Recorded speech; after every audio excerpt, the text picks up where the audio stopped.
Olá, boa tarde a todo o público da TV 247, quarta-feira, 1 de março, 15 horas, e um dia de efeméride, aniversário do grande professor Alisson Leandro Mascaro, parabéns, felicidades. Certamente a comunidade 247 te felicita aqui coletivamente. Querido Leonardo, obrigado pelas palavras. Eu estou muito feliz neste dia em receber estas mensagens do querido Leonardo Datucci, de todas e todos da TV 247, desde o Bom Dia 247, quando o Leonardo lá me enviou um abraço muito especial, e já a gente por lá reagiu também a isso. Obrigado a todas e todos vocês. É uma alegria nesses anos todos esta caminhada junto da TV 247, podendo, inclusive, contribuir para dar passos para um Brasil transformado. Então, Leonardo, que alegria muito grande hoje, começando o mês de março, também no meu aniversário, estarmos juntos aqui. Obrigado pela... É uma honra nossa poder entrevistá-lo nessa data aqui. Agradeço aqui a Regina Chaves, a nossa nova assinante, ao Caio Grato, né? A Márcia Temes, já tem uma sala cheia aqui, aguardando. Bem-vindo, Alisson Mascaro, né? Fátima Salles fala assim, uma tarde magnífica, já que hoje é aniversário do nosso grande mestre Alisson Mascaro. Obrigada pelo presente. Viva Alisson, está mandando aqui um superchat também. Parabéns, longa vida, realizações. Alisson, posso tomar até a indiscrição de perguntar a sua idade? Qual é a sua idade? 47 anos, nasci em 1976. Então, o Alisson é um jovem, é uma criança, né? Porque 47 anos é muito novo para tanta obra já produzida, né, Alisson? Realmente... É uma alegria essa estrada de muita luta, muita caminhada e muita esperança, Leonardo. E alegria também nesse tempo de agora, nesses anos todos em que nós estamos aqui juntos na TV 247, porque só quero lhe dizer dessa minha turnê que Boitempo Editorial, Ivana Jenkins organizou nesse tempo, e por todos os estados do Brasil em que eu estou indo, as pessoas dizem de você, Leonardo, da TV 247, da nossa entrevista mensal, que alegria toda essa caminhada. Muito bom, Alisson. E como é que foi lá no Espírito Santo, quando você tinha... Como é que chamava o espaço mesmo? Era o Triplex Vermelho. Triplex Vermelho. Foi algo magnífico, um evento histórico. O Triplex Vermelho é uma experiência nova em Vitória. Ele ficou totalmente tomado, as pessoas sentando nas cadeiras, no chão, no parapeito das janelas, até de modo perigoso, e nas escadas. Enfim, foi um recorde histórico de junção de público crítico, progressista, um momento especial. Também na Bahia, Feira de Santana, Salvador, enfim, toda uma caminhada muito boa. Muito bom. Alisson, então vamos entrar nos nossos temas aqui. A gente tinha dado como um eixo, né, a questão geopolítica, porque na semana passada, quando a gente falava, tinha acabado de acontecer o voto do Brasil na ONU sobre a questão da Ucrânia. Vou trazer aqui os parabéns da Cláudia Barrela, que está sempre aqui com a gente também. Então, eu queria começar por esse tema. Como é que você viu o voto do Brasil em relação à guerra da Ucrânia? Se você considera correto, um retrocesso, qual a sua avaliação? Eu penso, querido Leonardo, para começar esta reflexão de hoje, que imagino seja decisiva, porque a geopolítica é um aspecto central da luta, inclusive, do Brasil nos nossos tempos. Eu penso que a decisão do Brasil, o voto do Brasil na ONU, ele, por si só, pode ser analisado a partir de uma variada disputa. Então, o que eu estou aqui anunciando é que, se nós tomarmos apenas o voto do Brasil, semana passada, nós não podemos cabalmente dizer que ele vai por um caminho ou vai por outro. Não é possível. Tanto é que as duas argumentações, o Brasil fez isso, no final das contas, não porque apoiasse a Ucrânia e a OTAN e os Estados Unidos contra a Rússia, ele tentou dar um drible da vaca, tentou jogar como Garrincha, é uma possibilidade. Ou então, aquela que é direta. De fato, o Brasil se alinha contra a invasão da Ucrânia pela Rússia e toma partido anti-Rússia, também é uma hipótese. Como ainda é uma conjectura, mais importante do que isso é algo que eu não vi a imprensa fazer, mas aqui é o espaço qualificado e fundamental para que assim o façamos, que são, eu diria, os indícios da caminhada política do Brasil em face da geopolítica, em face das relações internacionais. Portanto, a minha grande reflexão não é disputar a interpretação do voto do Brasil semana passada, mas tentar observar aqui latências, sintomas, para dizer psicanaliticamente, do que está se passando. Aí sim eu penso que é algo decisivo. O voto em si tem possíveis interpretações as mais variadas e eu penso que, inclusive, o Brasil tomou seu voto em face da questão dos acontecimentos da Ucrânia em cima da navalha. O que eu quero dizer por isso? Ele fez de tal modo em seu voto que ele nem deu totalmente margem para um lado nem para o outro, exatamente para, no início, se escudar de críticas. Críticas, eu diria, atrozes, porque toda crítica que se vem a fazer, se poderá dizer, mas isso foi uma estratégia, foi uma tática, melhor dizendo, inicial ou algo assim. Minha grande questão, querido Leonardo e queridas e queridos que me acompanham, é qual é o movimento do Brasil neste momento atual no plano internacional. E agora começa a preocupação e agora começa o problema. Não me parece que a postura política do Brasil nas relações internacionais hoje esteja na mesma posição daquela dos 2 primeiros governos de Lula. Não me parece. Não é uma retomada de 2002 a 2010. Também não é, eu sempre quero falar isso de início, porque eu sei que muitas e muitos que me acompanham ficarão chocados com uma reflexão, mas eu quero, então, acalentá-las para que caminhem no sentido de uma compreensão do que se passa. Obviamente, nós melhoramos a política externa do Brasil da água para o vinho no passo de mágica. Saindo este descalabro governamental anterior, a política externa do Brasil, ela é imediatamente melhor, porque sequer tínhamos chanceleres com dignidade no passado, sequer tínhamos posições altivas, era quase no nível da imbecilidade que se tinha em termos de política internacional brasileira. Hoje temos política externa. Então, quanto a isto, é sair da água e para o vinho. É algo, de fato, muito louvável. A minha pergunta não é esta, em relação ao que foi o governo que se deu até 2 meses atrás. A minha pergunta é que posição um governo de centro-esquerda, como o do presidente Lula, tem no plano geopolítico, no plano das relações internacionais.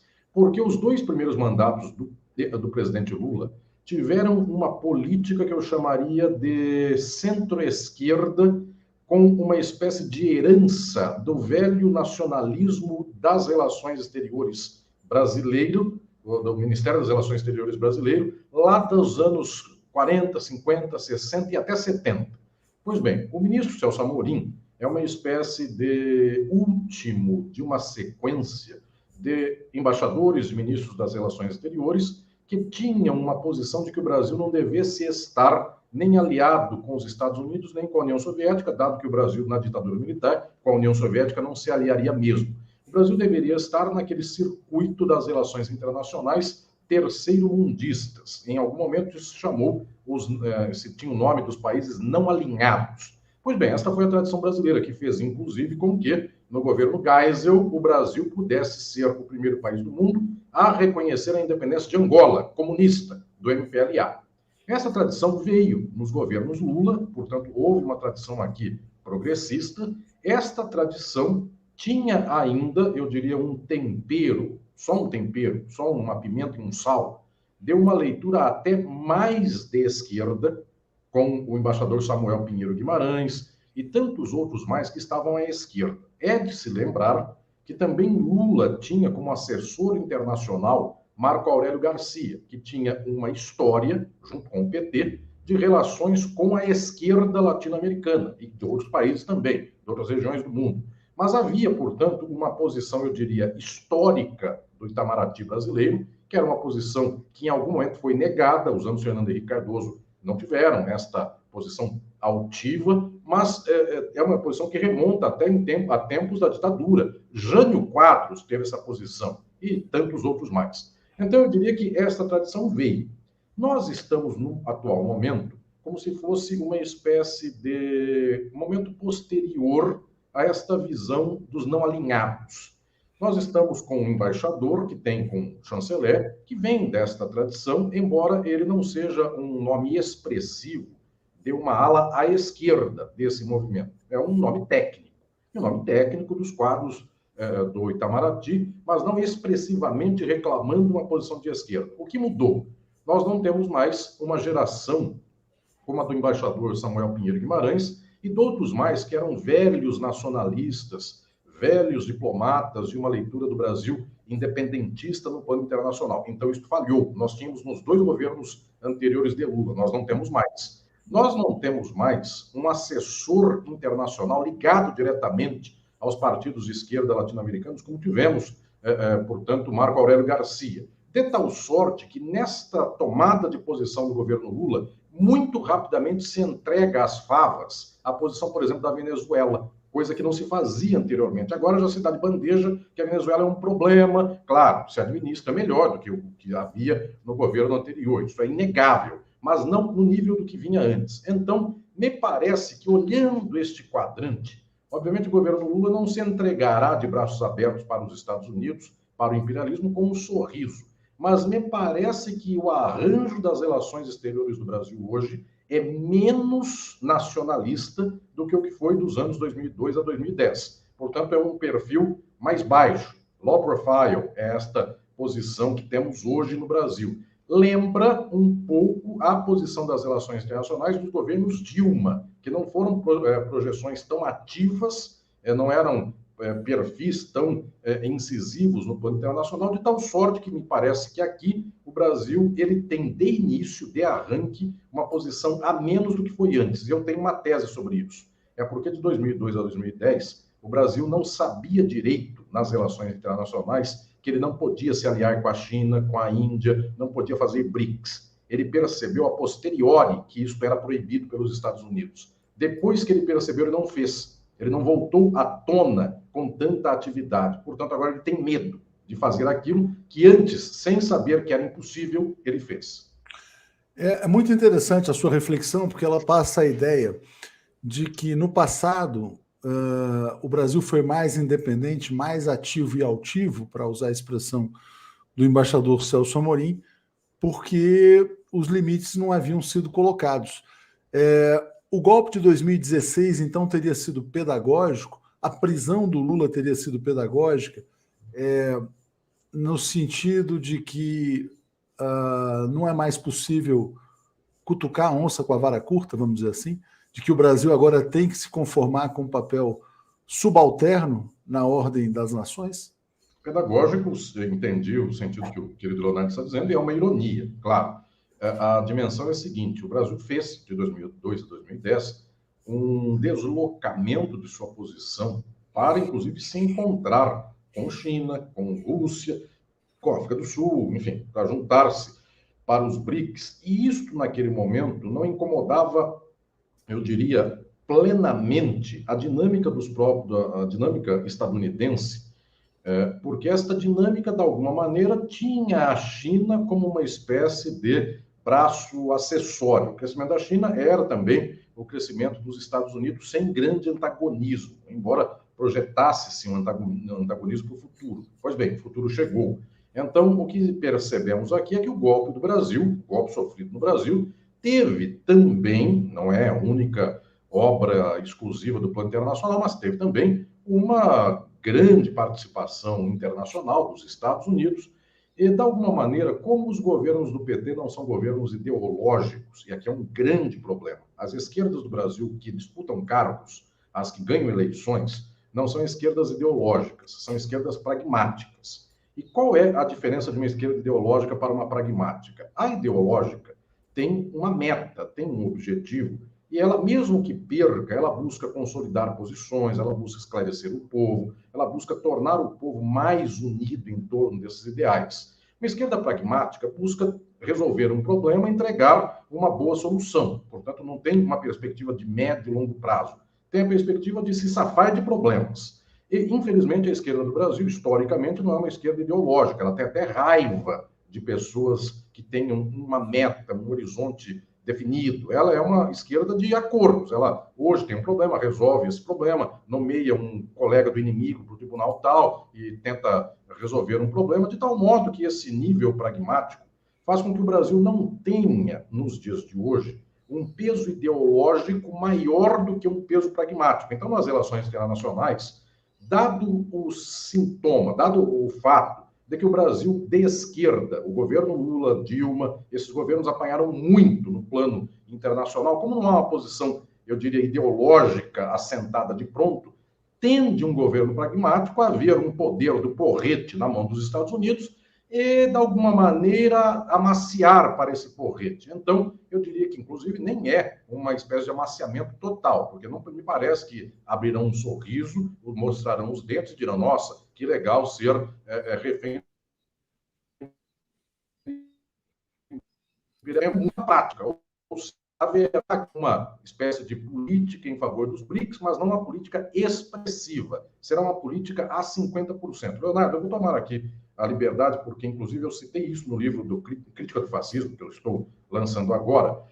Houve um movimento na Europa, que era o movimento da Áustria, da social-democracia austríaca, antes do fascismo, que eles não queriam nem ser de direita, como era a Alemanha da Segunda Internacional, nem tampouco eles queriam ser comunistas, como eram os russos, que eram a Terceira Internacional. Então, eles não eram nem a Segunda Internacional, nem a Terceira.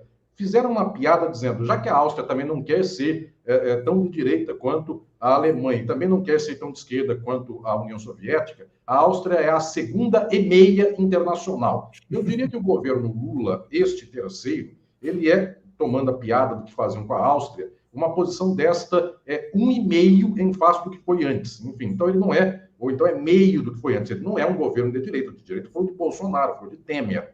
As políticas exteriores do Brasil não são desse nível, óbvio, mas não me parece que elas voltarão a abraçar os BRICS, por exemplo, com tanta intensidade quanto antes. E isso é com tristeza que eu digo. Por quê? Porque um governo de esquerda não pode ser só pragmático e observar quem tem um porrete maior e, portanto, não brigar com quem tem um porrete maior. Ele tem que ter um horizonte, ele tem que ter uma meta, ele tem que ter um propósito ideológico, sem o que ele vai agradando, e uma hora ele simplesmente é jantado, como aconteceu em 2016, sem ter uma possibilidade de mudança do quadro, ou seja, Dilma Rousseff caiu com a tinta na mão, com a máquina na mão, e todos os que eram seus aliados tiraram-na do poder. Então, efetivamente, tem que tomar cuidado com esta posição, que nunca é extremada de direita, mas também não é de esquerda, essa posição de meio termo, um pouco mais branda. É preciso tomar cuidado também no plano geopolítico.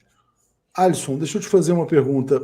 É possível, no mundo de hoje, conflagrado pela guerra, ser independente sem ter forças armadas e sem consciência política na população brasileira? Porque uma população sem consciência política elege um Congresso de direita. Um país desarmado fica à mercê do vizinho mais forte. A resposta é não, tanto é não, que eu sempre propugno, e isso não sou eu que propugno. Quem quiser ler sobre esta minha proposição, é o meu livro de Sociologia, Sociologia do Direito, editora Atlas. Por lá, os últimos 2 capítulos, eu analiso a situação do Brasil e do mundo sociologicamente. E eu digo que Florestan Fernandes e Rui Mauro Marini chegaram a uma posição que é a minha também, cada qual chegou por um caminho intelectual, mas basicamente conflui para a mesma questão, de que se o Brasil não faz uma mobilização popular expressiva, se o Brasil não faz um câmbio socialista, o Brasil não consegue se inserir no quadro geopolítico de maneira soberana, de maneira autônoma. Então, somente contando com as forças institucionais, o Brasil é de direita, porque efetivamente ele é controlado pela burguesia brasileira, que é de direita, e pela burguesia internacional. Qualquer burguesia é de direita. Então, a pergunta do Leonardo é fundamental, porque se não se faz uma reforma das Forças Armadas, se não se faz uma mobilização social ideológica para que o povo entenda o que é o imperialismo, se não se faz uma disputa das ideias, a esquerda não consegue confrontar o imperialismo. Como o Brasil, as esquerdas históricas, estas institucionais, a esquerda liberal, ela não fala em público imperialismo. O presidente Lula não fala em imperialismo. A presidenta Dilma não falava em imperialismo. O que se falava era muito lateralmente numa entrevista, mas não fala no discurso. O Chávez falava ao imperialismo. Outros falam ao imperialismo. A Cristina Kirchner fala imperialismo. Lula não fala. Dilma não fala. Então isso é um problema, porque o nosso povo jamais é sensibilizado. Olhem, há milhares de pessoas me acompanhando nesse momento aqui na TV 247. Essa nossa querida gente de luta não escuta a palavra imperialismo do governo. Então, ela fica chocada. Ah, mas será que existe mesmo imperialismo? Será que eu preciso lutar contra ele? Então, tem medo. Então, efetivamente, se eu não estou mobilizando as massas e nem faço grandes câmbios institucionais no país, eu não tenho instrumento para lidar com todo esse quadro. Agora, esta inferência que o próprio Leonardo fez, esta inferência é a resposta. Então, eu tenho duas hipóteses com isso. Uma, ou jogo todas as armas no chão e digo, não tenho o que fazer, ou então eu vou lutar com aquilo que é fundamental. E o que é fundamental? Mobilização das massas, disputa ideológica, falar claramente que há imperialismo, levar o povo a uma posição nacionalista efetivamente de nível progressista, e esta dimensão, inclusive, envolve a mudança das Forças Armadas, envolve todo esse quadro. Agora, observemos nós, a estrutura do governo brasileiro fez com que, para cuidar das Forças Armadas, fosse nomeado um ministro, que é José Múcio, que é um homem muito dócil em relação a toda a coesão militar que existe desde a ditadura militar. Então, por ali não sai mudança. O nosso chanceler atual também é um homem dócil, não é o José Múcio. Vem, inclusive, de um contexto próximo do chanceler Celso Amorim. Mas não é alguém que ele peita, ele não é pedagógico no sentido de mostrar um horizonte crítico e avançar. É um técnico, um excelente quadro técnico, mas não é um quadro político expressivo. De tal modo que por aí não saem dimensões de mudança. Então, eu diria que dois plexos fundamentais do país não têm caminho que aponte para uma solução. O ideológico, o ministro das Comunicações é um senhor mais dado ao cavalo do que a antena. Então, nós não temos aqui um quadro no qual as disputas fundamentais possam ser resolvidas. Exatamente. Bom, essa do ministro das Comunicações realmente é uma vergonha, né? O André Abreu de Oliveira está dizendo: Alisson e Léo, como vocês veem as Big Techs em relação à comunicação mundial no sentido da guerra da Ucrânia e desinformação do programa econômico do Banco Central? Sobre as Big Techs, eu tenho tido uma sensação ultimamente, Alisson, de que o nosso alcance em todas as redes está sendo reduzido. E eu tenho chegado a essa conclusão de que defender um Brasil soberano e independente tem um custo para quem o defende. Se a gente defendesse o entreguismo, a gente seria mais propagado, talvez, pelas... Posso dar uma Big experiência Techs. pessoal, Leonardo? Posso? Por favor. Acompanhem as redes sociais sobre mim. Eu não tenho acesso a elas, mas a minha molecada cuida bem delas aí, Instagram, eu não sei as outras mais, Facebook, tem por aí. Põe meu nome que acham lá. Quando há notícias que eu falarei para sindicato e movimento social, a postagem tem um alcance menor nas redes sociais. As pessoas dizem para mim, os algoritmos rebaixam. E, eventualmente, quando o tema que eu vou dar a entrevista para o Leonardo trata de geopolítica, etc. Tal, o algoritmo rebaixa um pouquinho também. Então, efetivamente, parece que há um controle de tag. Certos temas, eles não podem ser muito divulgados. E quando são temas neutros ou qualquer coisa assim, filosofia abstrata, aí é normal. Então, eu próprio recebo essa informação. Tudo isso realmente tem sido muito grave. Mas você falou sobre a geopolítica e de um governo, por exemplo, menos independente na política externa. E na política econômica, você acha também que o governo Lula está sendo mais ou menos independente, nesse caso, em relação não ao imperialismo, mas ao mercado? Na verdade, o mercado também é uma expressão do imperialismo na economia, mas enfim. Sim. Trocando o imperialismo por economia, digamos, comezinha, interna, sua burguesia que domina o país, há uma diferença. O primeiro governo Lula e o segundo governo Lula, de ponta a ponta, tiveram uma posição, eu diria, independentista no plano internacional. Então, o chanceler Celso Amorim sempre teve uma posição muito coerente e de ponta a ponta foi assim. A política econômica dos dois governos Lulas, no entanto, não foi uma política econômica uníssona de ponta a ponta como foi a do chanceler Celso Amorim. Pelo contrário, o governo Lula, economicamente, o primeiro deles, começou com um arranque notadamente neoliberal. É o ministro Antônio Palocci, Henrique Meirelles, do Banco Central. Então, enquanto havia Celso Amorim com a posição, eu diria, de uma certa linearidade de ponta a ponta, na política econômica, não. O primeiro governo Lula começou muito de direita. Tanto é que permitia a um empresário, o vice-presidente da República, José Alencar, flertar com uma espécie de posição à esquerda do governo Lula, porque ele pedia a baixa dos juros e Antônio Palocci e Henrique Meirelles não davam esta baixa dos juros. Então, o que eu diria é que, diferentemente do nível internacional, no qual imediatamente o arranque de 2003 até 2010 se pode medir como ele foi linear, pode-se ver que hoje é a menos, o Brasil hoje é menos progressista do que foi em 2010, No nível econômico, como Lula teve dois momentos, ou seja, momento Palocci e depois o momento Guido Mantega, houve uma mudança aí no meio.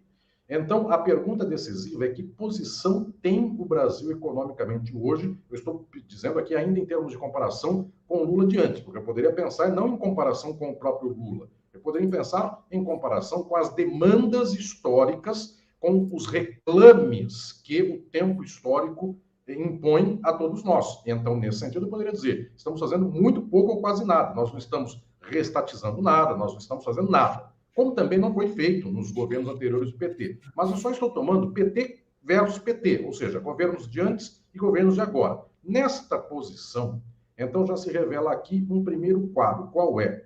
A fala pública da equipe econômica de 2023, a fala é quase a mesma da fala pública de Antônio Palocci e Henrique Meirelles. Não é de Guido Mantega.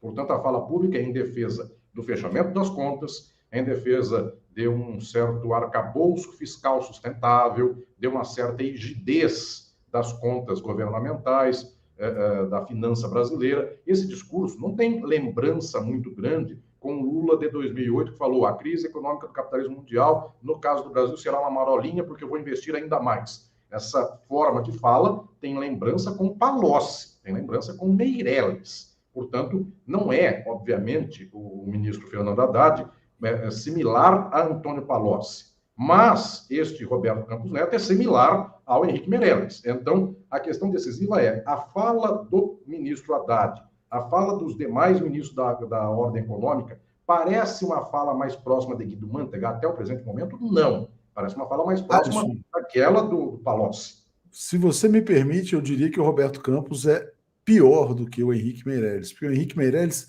adotou pelo menos algumas políticas consistentes, acumulação de reservas internacionais, quer dizer, foram feitas coisas que criaram condições para um certo independentismo do Brasil na área econômica. Só não estou querendo fazer nenhuma correção, mas eu vejo hoje o Henrique Meirelles, o Roberto Campos Neto muito mais comprometido com esse neoliberalismo do que o próprio Meirelles.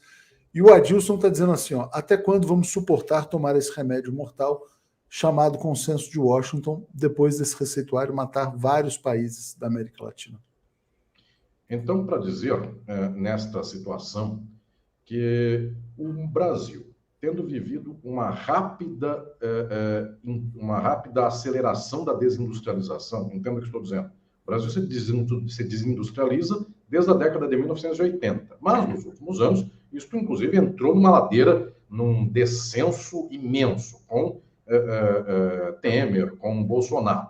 Pois bem, era de se esperar que uma política econômica de reversão, eu não espero uma política econômica que aponte para o socialismo de um governo que nunca propugna socialismo. Isso eu não espero de um jogador de futebol que faça cesta no basquete. Eu espero que ele chute. E também não espero de um jogador de basquete que faça gol. Cada qual aquilo que ele próprio se apresenta. Esse governo não se apresenta como de esquerda, não se apresenta como socialista.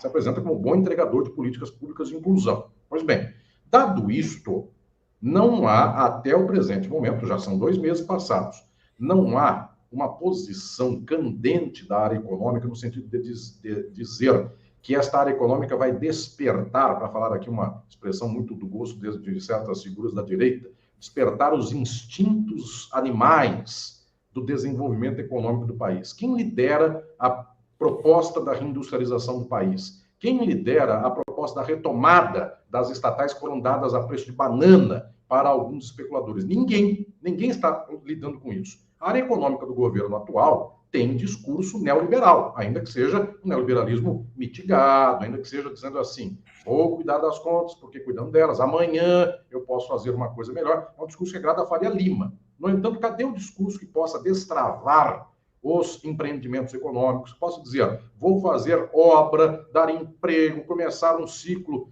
de desenvolvimento? Eu não vejo isso. Então, efetivamente, querido Leonardo, não me parece que a posição econômica do Brasil hoje seja uma posição diferente no substancial daquela do período Palocci. Claro, eu sei dizer, o Henrique Meirelles ao menos entregou um Banco Central com caixa alto, mas se eu perceber, se eu pensar no quanto que custou ao Brasil os juros altos até que essa política fosse relativamente mudada, ou seja, o quanto o Brasil deixou de crescer de 2013 até chegar ao tempo de Guido Mantega, eu percebo que também aquilo que ele entregou de bom, ele poderia ter entregado 5 vezes mais naquele período. Agora, com esse atual presidente do Banco Central, nem isso. Ele vai contra, inclusive, qualquer política progressista, desenvolvimentista. Mas o fato é, me parece que no nível econômico não se retomou aquele movimento do Lula que superou a marolinha. Pelo contrário, a ideologia neoliberal venceu efetivamente. Então, o que nós estamos fazendo aqui é pequeníssimo remendo num quadro que não tem mudança substancial. Era para aproveitar esses primeiros meses do governo, retomar a Eletrobras, dado que as americanas permitiram um discurso para fazer isso. Isso não foi feito. A Petrobras não é simplesmente um pedido ajoelhado para que ela possa mudar a política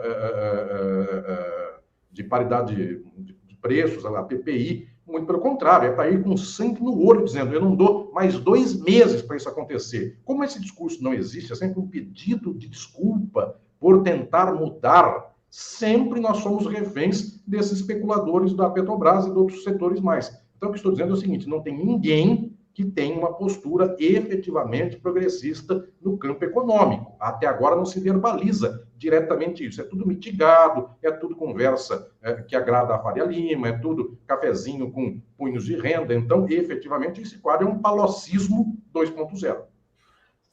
Bem colocado. E aí eu queria te perguntar sobre o tema da gasolina, né? Porque ontem houve a decisão de retomar o imposto sobre a gasolina e tanto Fernando Haddad quanto a Simone Tebet, os 2 ministros da área econômica, Fazenda e Planejamento, disseram que o Brasil, algo mais ou menos nessa linha, né, de que o Brasil fez o seu dever de casa em relação ao Banco Central e passaram a cobrar a redução dos juros. O Eduardo Moreira, que é um economista que critica essa questão do mercado financeiro, ele está dizendo que é surreal a subserviência da equipe econômica ao Banco Central. Você considera essa crítica pertinente, Alisson? Muito pertinente, enfim, muito redonda esta posição do Eduardo Moreira, porque efetivamente, até agora, já há 2 meses de governo, não há uma posição de fala. Eu não estou nem esperando prática, eu estou no nível 0 da história. Eu espero pouco. Espero pouco é uma ironia, eu espero muito, mas eu só estou aqui dizendo de uma primeira cobrança. Não há uma fala pública que possa efetivamente dizer, a estruturação do petróleo do Brasil está errada, o que aconteceu com Temer e Bolsonaro tem que ser revertido e corrigido.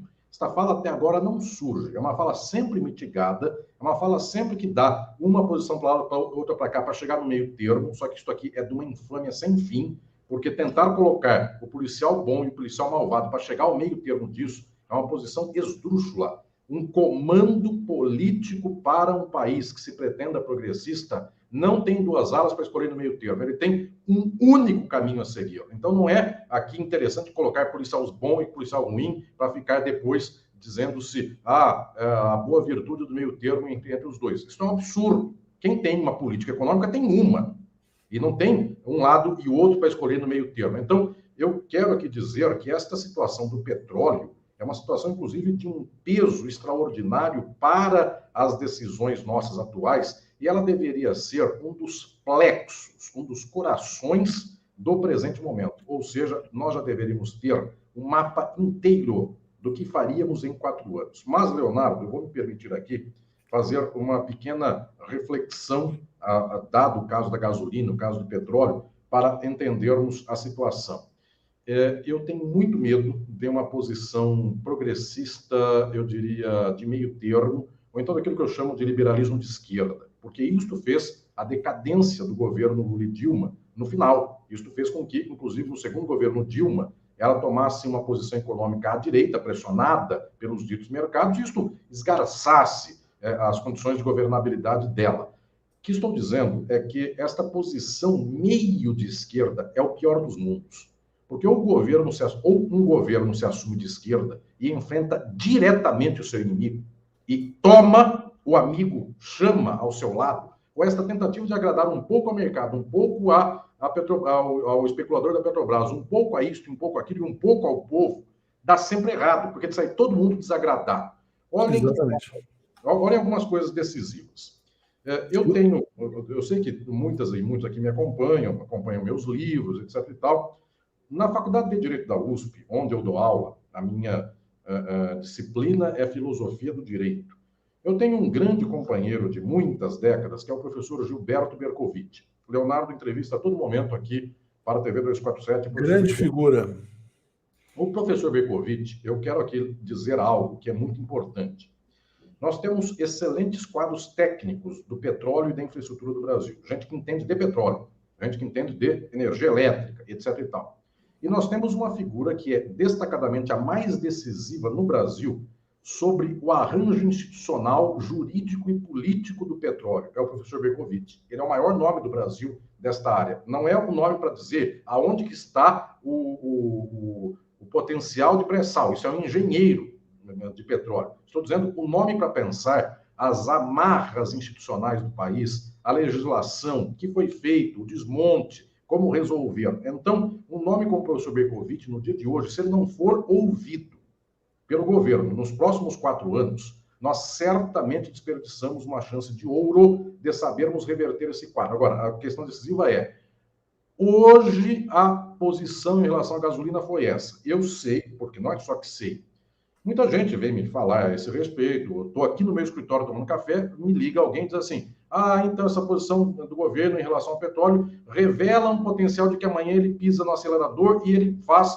a mudança das condições do petróleo no Brasil. E o outro lado, me liga uma pessoa e diz assim, olha, então, eu estou aqui dentro do governo e eu estou vendo que essa mudança é tão pontual, tão pequena, tão provisória, que ao cabo a única coisa que vai acontecer é aumentar a gasolina na bomba do posto para o consumidor, que vai ficar dizendo, tá vendo? Bem que disse o Bolsonaro que o Lula ia aumentar a gasolina. O que eu estou dizendo é que até agora, com 2 meses, eu escuto um lado, eu escuto o outro, e os dois podem ter razão. Que vai dizer assim, não, começou a mudar, daqui a pouco chega lá, e o outro diz, olha, já começou um problema. E eu estou dizendo que agora não cabe a mim dizer qual dos dois lados hoje tem uma dimensão. Por isso eu comecei essa entrevista importante de hoje dizendo, a minha análise é para saber para onde vai a dinâmica, não o fato de agora. Porque esse fato, eu volto a dizer, tem cara e coroa e cada um escolhe o lado que quer. O copo está meio cheio e meio vazio. A minha pergunta é, esse copo que está meio cheio e meio vazio, ele está esvaziando ou está aumentando?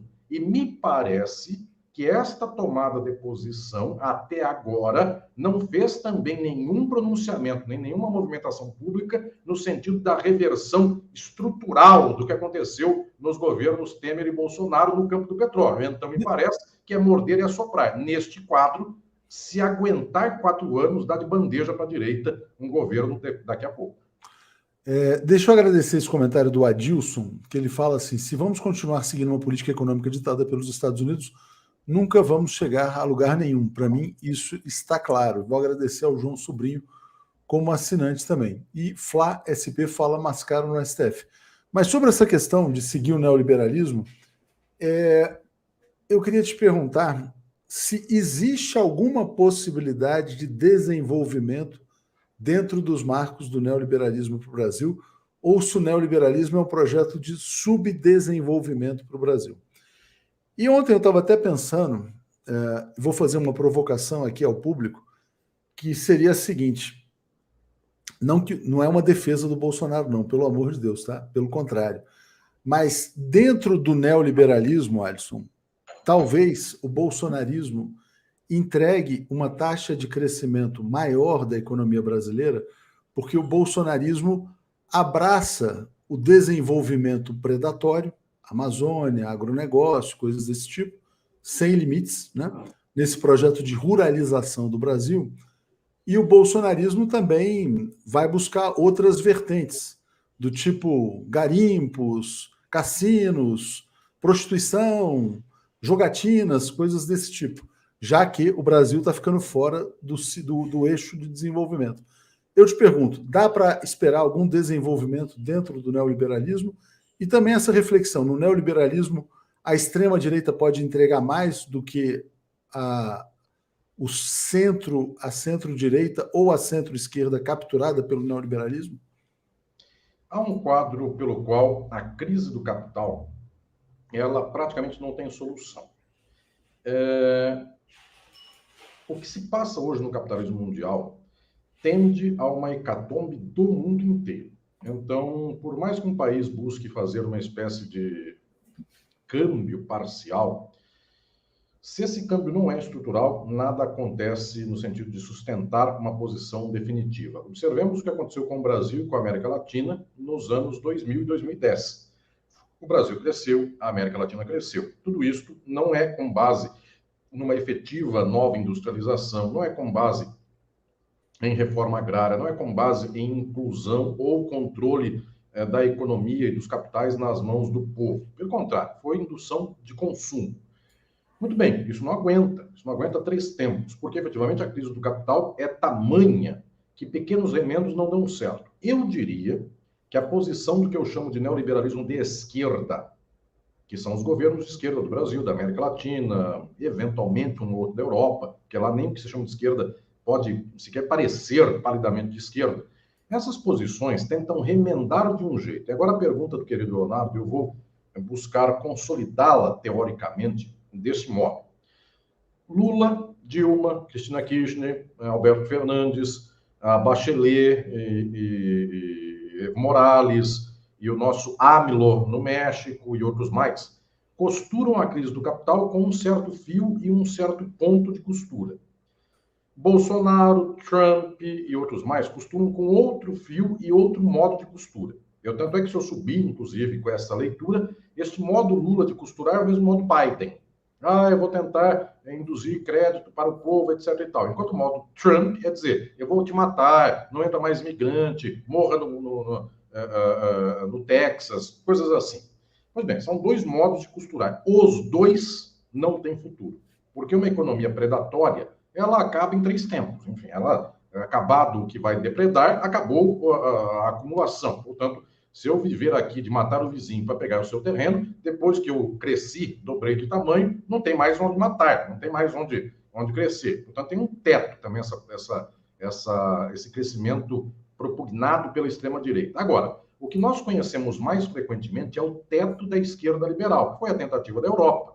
François Mitterrand, foi a tentativa do Partido Socialista Espanhol, que cresceu a voo de galinha, e a tentativa de Portugal e de outros mais, e mesmo a tentativa da América Latina. Essa tentativa é a quadratura do círculo. Ela não tem condição de dar certo. Por quê? Porque exatamente é um movimento que depende de uma máquina de acumulação altamente calcada, exatamente numa certa posição de inflação financista, que não tem lastro na realidade. Então, há uma crise de acumulação, há uma crise de valorização do valor. Alguém que queira ler sobre isso, 2 livros meus. Um é o Crise e Golpe, no qual eu explico um desenvolvimento da teoria da crise no capitalismo hoje, mas o outro é um outro livro meu chamado Filosofia do Direito. Crise e Golpe é da Boitempo, Filosofia do Direito é da Atlas. Capítulo 15, final do capítulo 15, eu digo, existem 3 leituras marxistas que buscam ver como se resolve o problema da crise hoje. Uma leitura que eu chamo de alternativista e voluntarista, que diz assim, vamos lá, vamos agitar o povo e a gente vai resolver. Essa leitura tem muita dificuldade. A outra leitura que eu chamo de economicista, e diz assim, o capitalismo não tem solução, então vamos esperar com que ele venha a hecatombe, vamos até acelerar a crise do capital para ver o que sai depois. E a outra é uma postura, eu diria, superior às duas, e tomando alguns aspectos das duas, que vai dizer, eu preciso combater a forma do capital, mobilizando as massas, que são as exploradas, para o socialismo. Então, eu diria que, nesse sentido, é a única alternativa possível que nós temos.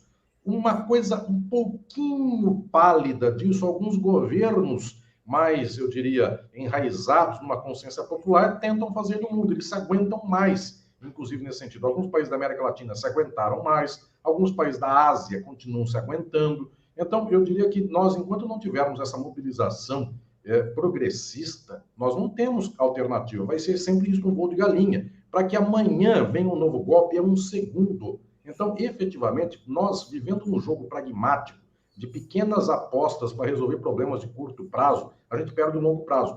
Querem um exemplo disso? 2 meses atrás eu dizia, nunca mais o Brasil, num governo de esquerda, pode se dar ao luxo de ser republicano e legalista e achar que as instituições nomeiam qualquer um que será grato, depois essa gente dá um golpe. Tem um exemplo disso exatamente nesse ponto, mas conclui que eu já trago esse tema. Eu ia dar um exemplo aqui. Foi nomeado outro dia alguém para o TCU, pegaram alguém de um partido de direita, notadamente de direita, para trazer esse partido para a base de apoio para as votações do governo, deram um cargo de TCU, é o ministro de vida eterna, para alguém reacionário. Então, não sei se é reacionário, mas enfim, progressista não é. Enfim, pode até ser um bom sujeito, não conheço. Então, o que eu estou dizendo é que nós já temos uma dimensão de que um cargo fulcral do TCU, Dilma caiu por pedalada fiscal segundo o TCU.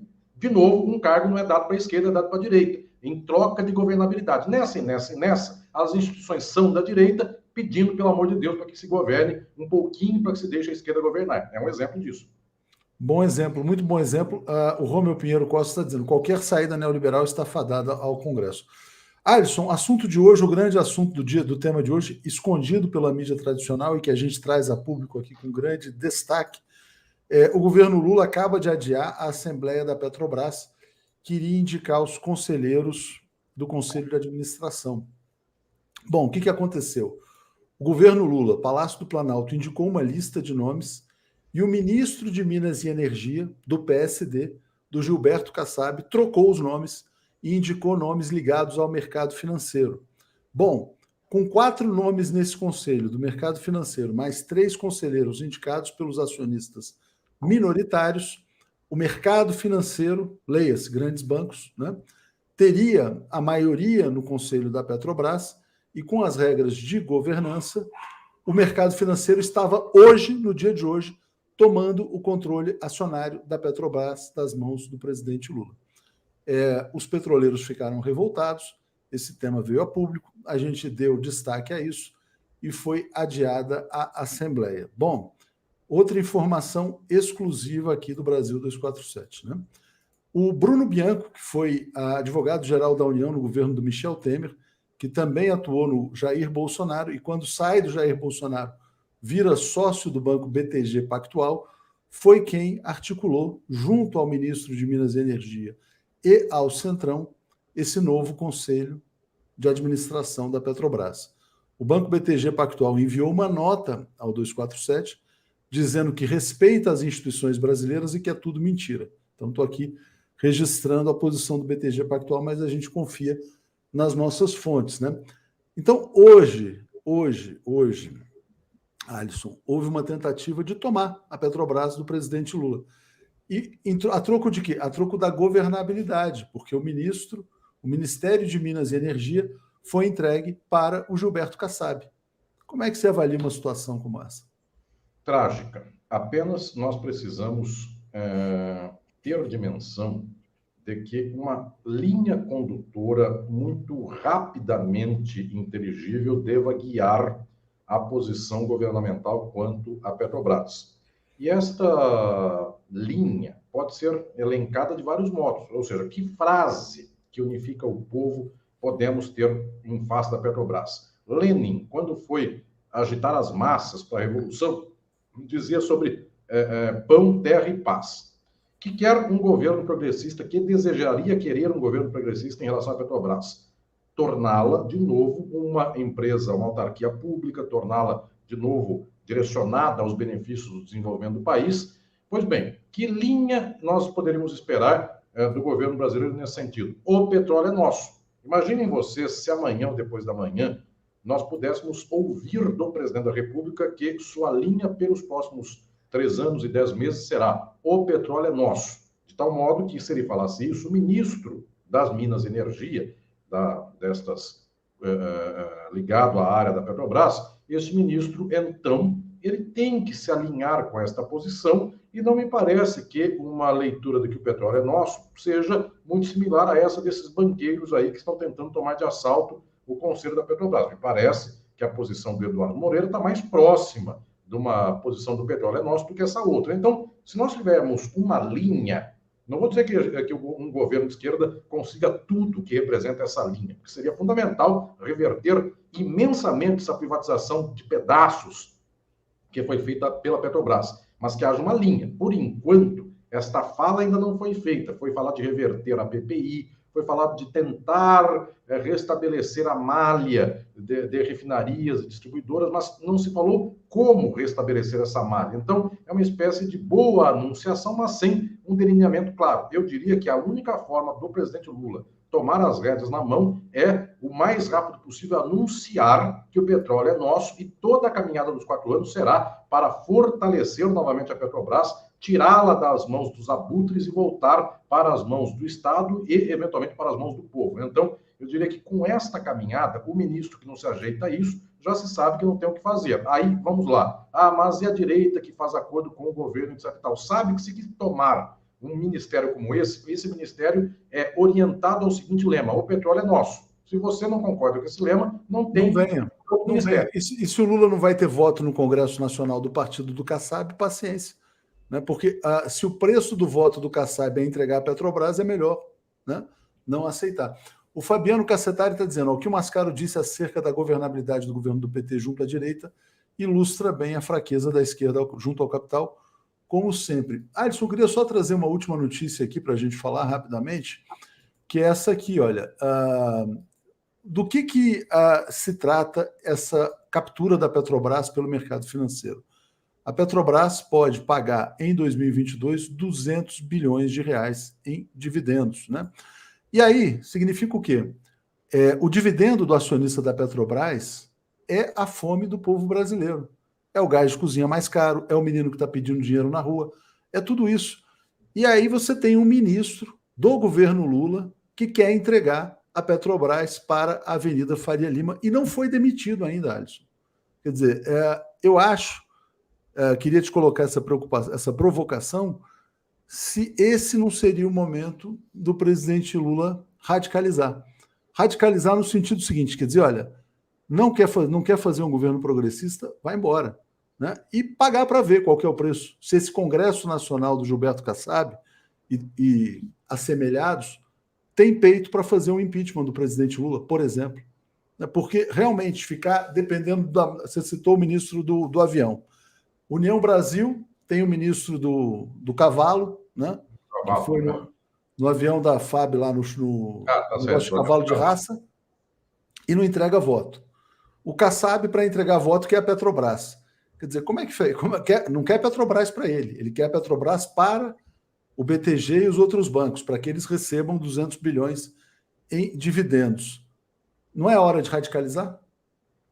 Tudo que está se passando no atual momento no Brasil está sendo discutido por 5 ou 10 pessoas que são os grandes especuladores do Brasil. Então, muita gente imagina que a política é um jogo pelo qual muita gente senta numa mesa lá em Brasília e escuta bases não sei aonde, a partir daí define a melhor política pública. Mentira.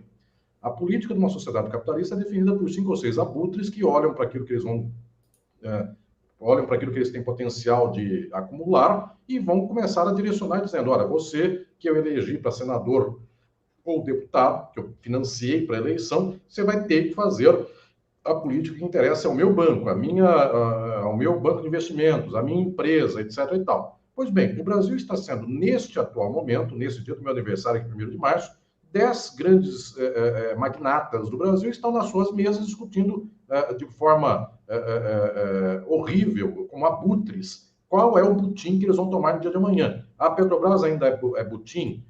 Tem algo a tomar ainda na Eletrobras? Vão retomar a Eletrobras de tal modo que a gente tem que manter uma posição de que ela continua privada? São esses de sempre. Enfim, esses grandes donos do Brasil continuam mandando no Brasil. Então, efetivamente, como são 10, 20, 30 pessoas, dá para fazer a conta. Enfim, o Atucho, que é um notável jornalista econômico, com 5 minutos dele comigo, eu faço a lista dos 50 players políticos do Brasil. São os grandes donos do Brasil. Não passam de 50. Enfim, 50 eu dou muito, inclusive. Se eu quiser, a lista menor são 15. Enfim, é o dono da Globo, mais o Lehmann, mais não sei quem mais, faz uma lista de 15 e já deu. Pois bem, como é que eu combato essa gente? Eu combato essa gente com o povo inteiro mobilizado. Porque o povo inteiro mobilizado dizendo: eu quero petróleo nosso, eu quero gasolina a R$3, para com essa briga de se é R$ 5,90 e R$ 5,40. A briga de R$ 5,90 e R$ 5,40 é uma briga, inclusive, indigente, porque o Lula podia ganhar muito jogando petróleo a R$3. Só que para isso a Petrobras tem que ser nossa, para isso o petróleo tem que ser nosso. Então tem que romper com essa gente. Agora, como é que eu rompo com essa gente? Imaginem se 2 milhões de pessoas chamadas pelo presidente da República fizessem uma marcha da Avenida Paulista, saindo da Fiesp, só para ironizar, e descessem a Consolação, descessem a Rebouças, até chegar à Faria Lima, e acha lá um desses especuladores representativos, sede do seu banco, e ficassem lá 3 dias fechando a Faria Lima, dizendo: o petróleo é nosso. Aí a gente mostra que o povo tem poder. Então, como isso não está acontecendo, a gente está sempre na disputa de bastidor. Será que o especulador tal vai ficar zangado? Será que os mercados vão gostar de mim? Então, a gente já pensando aí, no dia de amanhã, se ele agrada ou não agrada o mercado e tudo mais. Toda essa dimensão, no final das contas, faz com que um governo fique fraco, porque ele tem que agradar muitos lados. Eu volto a dizer, a única posição possível para uma luta progressista é a mobilização efetiva das massas. Então, é o momento. E lembro, o presidente Lula, quando percebeu o jogo virando contra ele, que era lá o mensalão, ele soube dar um passo no sentido progressista. Ele soube abandonar o palocismo e veio aqui do Manteiga. Então, talvez seja fundamental que não demore um mensalão para que ele consiga abandonar essa visão econômica Faria Lima e dê um passo adiante. Esta, no plano internacional, também é algo que daqui a pouco nós temos que esperar que tenha uma posição mais progressista, que não fique tão refém dos Estados Unidos. Mas, efetivamente, não é de se deixar muito tempo para que, então, amanhã, com boas condições, o governo faça um tour de force à gauche, ou seja, não vai somente no futuro cambiar a política da esquerda. Tomara que não tenha que esperar pela recessão, né, Alisson? Esperar pela recessão, pelo desemprego. Porque aí o próximo mensalão da vida faz o efeito imediato, coisa que o de 2004, 2005 não fez. A Coraline fala assim, ó, Lula tem que comunicar aos 60 milhões de eleitores qual a proposta chamar para ir junto para o tudo ou nada e convocar os partidos de esquerda, MST e CUT para caminhar junto à luta, né? Cláudia Barrela, precisamos apoiar o presidente Lula. É isso mesmo, professor. Povo na rua será a única saída para o presidente poder radicalizar. Marcelo Lopes está aqui nos apoiando. Mais uma vez, transmito aqui os parabéns ao nosso querido professor Alisson Leandro Mascaro, com comentário aqui da Márcia Oliri, deixando aqui ó, um feliz aniversário. E aí te passo para uma última reflexão antes da gente encerrar essa bela transmissão do dia de hoje. E reparando, né, Alisson, com menos alcance tem algo aí acontecendo. Tem algo acontecendo também no mundo das Big Techs. Vou ler aqui o Ted Boy, nosso grande amigo, dizendo: Alisson, os milicianos oligarcas sabem bem disso que você falou sobre ter povo na rua exigindo. Por essa razão, construíram a máquina de desinformação que faz a barata defender o Baigon. Exatamente. Eles têm um sistema de comunicação muito afiado, né? Diga, Alisson. Nunca houve um espaço tão importante para nos juntarmos à esquerda como este dos dias de hoje, que o 247 lidera em termos de uma posição crítica. Não fosse isso, nós só tínhamos a voz da direita. Imagina que fosse todos os jornais, todas as revistas e toda a televisão falando só o que esses líderes de bancos andam falando. O governo era um governo que tinha certeza que tem que agir pela direita. Então, a hipótese que temos aqui de nos juntarmos é fundamental e, certamente, quanto mais cresce um espaço como esse nosso aqui, da TV 247, mais as grandes Big Techs, mais essas grandes redes da informação vão boicotar todo esse espaço. Daí que é fundamental nos juntarmos, nos unirmos e termos uma grande caminhada. E lembrem, não peçam por menos, dizendo que está difícil, que mundo difícil, eu preciso mudar aos pouquinhos. Peçam muito, porque o possível não vem. E o impossível muitas vezes aconteceu e só aquilo que muitos acham impossível é que acontece na realidade. Obrigado a todas e todos vocês. Obrigado, Alisson. Só fechar aqui com esse superchat da Fermota, dizendo: Secom dá entrevista à Globo e não fala ao povo. Valeu, obrigado, Alisson. Tudo de bom para você. Parabéns mais uma vez. Obrigado, querido. Obrigado a todos e todas. Até mais.